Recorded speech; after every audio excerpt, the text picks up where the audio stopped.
Hi again. In our last video, we looked at the woman with the bleeding issue and how she was healed. And we asked the question, what made her so special that she was healed amongst all these other people that were also touching Jesus on that day? And we saw that Jesus said that it was her faith that healed her. And we also saw that Jesus had said the same thing to other people on other occasions when they were healed. So if we go with what Jesus said, that indeed it was the faith of this woman that healed her, then we have to conclude that those who weren't healed when they touched Jesus, their faith wasn't what it should be. Now, even though Jesus said that it was faith that healed her, her faith, there will still be some who conclude that faith had nothing to do with it, that this was ultimately about God's will, that it was God's will that she be healed, and it was God's will that the others weren't healed. But if you'll stick with me, I'll show you that this can't be the case. We're going to have a look firstly to see what does it take to receive wisdom from God. If you need wisdom, ask our generous God, and He will give it to you. He will not rebuke you for asking, but he must ask in faith without any doubting. For the one who doubts is like the surf of the sea, driven and tossed by the wind. For that person ought not to expect that he will receive anything from the Lord, being a double-minded man, unstable in all his ways. James, one of Jesus' brothers, said that if we need wisdom, which we all do, we should just ask God and God will give it to us.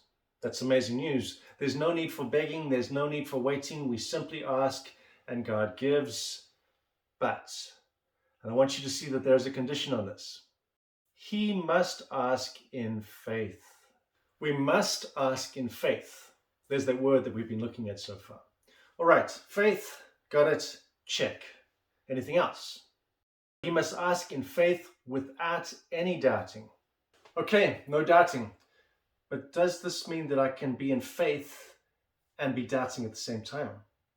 Well, yes, it does. Consider this. Let's say I told my kids one day that when I come home, I will have some gifts for them. Now, my kids could be absolutely confident about the fact that, yes, I'm coming home, but they could doubt as to whether I'm going to be giving them gifts. Faith and doubt at the same time. Now, this is because there is more than one aspect to me coming home. Just like there's more than one aspect to God having wisdom and us getting it from Him. Let me show you why. If you need wisdom, ask our generous God and He will give it to you. He will not rebuke you for asking.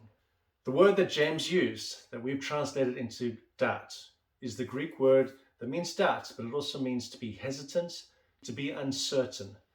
So can you see that when we doubt God as we approach Him for wisdom, we are being hesitant or uncertain about what will happen as we ask Him for wisdom? Now, what does James say will happen to a person if they approach God for wisdom, yet they're hesitant or they're uncertain? For that person ought not to expect that he will receive anything from the Lord, being a double-minded man, unstable in all his ways. Did you see that? You see, we could be in faith that God is able to give us wisdom, but for us to get wisdom, let me say that again, for us to get wisdom, we need to be confident in more than just God is able to do something. We need to be confident that He will do something. And when James says that a person who doubts, that person mustn't expect to receive anything from the Lord, it's not like God is in heaven with His arms folded and His face is all sour and He's saying, you haven't jumped through those divine hoops that I set up for you.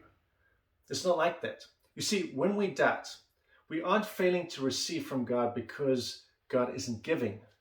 We're failing to see wisdom from God because we aren't receiving. Let me show you.